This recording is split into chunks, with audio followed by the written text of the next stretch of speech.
Have you ever wondered if curses are real? We've all heard stories, right? Whispers of ancient hexes, jinxes that follow families for generations, and the chilling idea that a few spoken words could bring ruin. Today, we're journeying back in time to medieval Europe, a world steeped in superstition, fear, and a profound belief in the power of curses. This isn't just about witches and wizards from fairy tales. We're uncovering the very real and often dark history behind the hexes that terrified an entire era. From curses baked into the walls of cathedrals to lead tablets buried in graves, we'll explore how these powerful pronouncements shaped lives, laws, and even history itself. So, dim the lights and get ready, because we're about to delve into the dark story of medieval curses. So, what exactly was a medieval curse? Forget the Hollywood image of green smoke and lightning bolts. For people in the Middle Ages, a curse was a solemn, formal act. It was a powerful appeal to a supernatural force, whether it was God, a saint, or something far more sinister, to inflict harm upon someone. This wasn't just idle name-calling. It was a legally and socially recognized weapon. Curses were used for everything: to protect property, to seek justice when the courts failed, and, of course, for personal revenge. They believed words had tangible power, that a properly delivered curse could cause illness, financial ruin, or even death. This belief was so widespread that it permeated every level of society, from the humblest farmer to the most powerful king. Let's start with one of the most common types: protective curses. Imagine you're a medieval monk, painstakingly copying a priceless manuscript. This book is your life's work, worth more than a house. How do you protect it from thieves? You write a curse in it. These are called book curses, and they were incredibly common.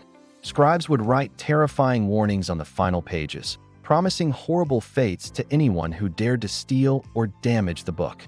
Things like, "May he be smitten with the palsy, and all his members be blasted," or a more creative one promising that bookworms would gnaw on the thief's guts for eternity.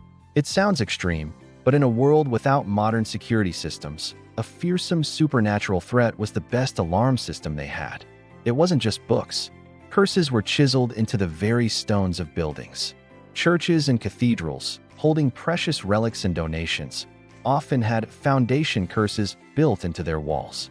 These inscriptions would call down divine wrath on anyone who dared to desecrate the holy site or steal from its coffers.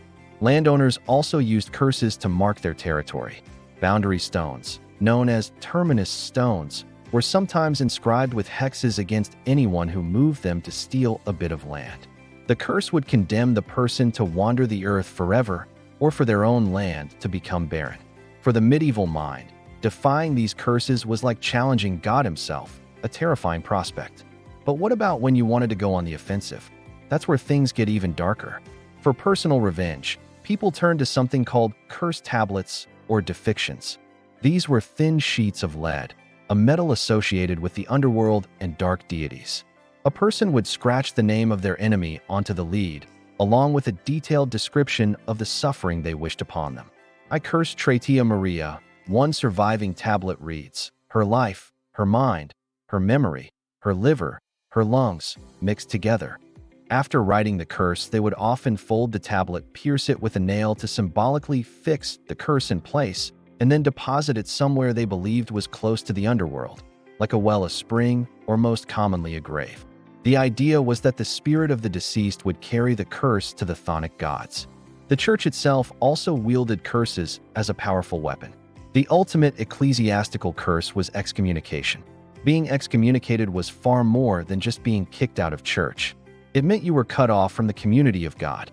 You couldn't receive the sacraments. You couldn't be buried in consecrated ground. And in the eyes of society, your soul was damned to hell. This was a terrifying spiritual and social punishment. For kings and nobles who defied the Pope, a more severe version called an interdict could be placed on their entire kingdom. This meant no church services, no baptisms, no marriages, and no Christian burials for anyone living there. The immense social pressure this created could bring even the most powerful ruler to their knees, proving that the church's curses were a political tool of immense power. The belief in curses was so strong that it often led to real-world consequences, creating a vicious cycle of accusation and paranoia. If a farmer's cow suddenly fell ill or a storm destroyed his crops, his first thought might not be disease or bad weather. It might be that his neighbor, with whom he'd had a dispute, had cursed him. This suspicion could fester, leading to social ostracization, violence, and, as we move into the early modern period, fueling the horrific witch trials. Accusations of malevolent magic, of casting curses that soured milk or caused impotence, were central to the prosecution of countless people, mostly women. The fear of a curse became a justification for real-world persecution, a dark and tragic chapter in history. So, how did people think they could protect themselves from a curse? Just as there were methods for cursing, there were methods for countering them.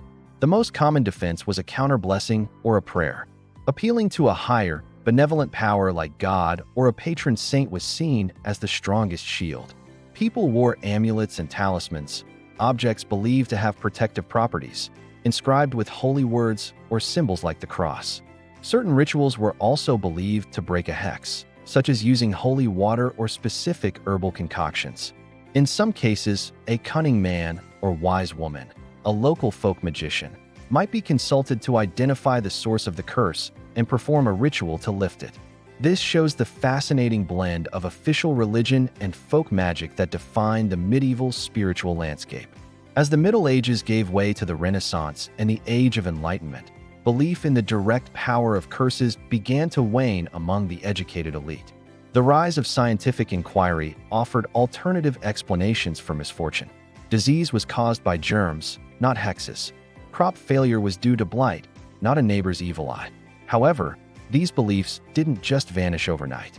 They retreated from the mainstream into folklore and superstition, where they persist even to this day. The idea of jinxing something by speaking too soon, of the evil eye, or of knocking on wood for good luck are all faint echoes of this older, more potent belief system. The story of medieval curses is a powerful reminder of how belief shapes reality. For the people of the Middle Ages, curses were not just superstition. They were a fundamental part of their legal, social, and spiritual world. They were a tool for justice, a weapon of revenge, and a source of profound terror. They reveal a world where the spoken word held immense power, where the line between the physical and the supernatural was blurred, and where fear of the unseen could lead to very real and often tragic consequences. So next time you hear a tale of an ancient hex, remember its deep and dark roots in the medieval world. Thanks for watching. And if you found this journey into the past as fascinating as I did, don't forget to like, subscribe, and hit that notification bell for more dives into dark history.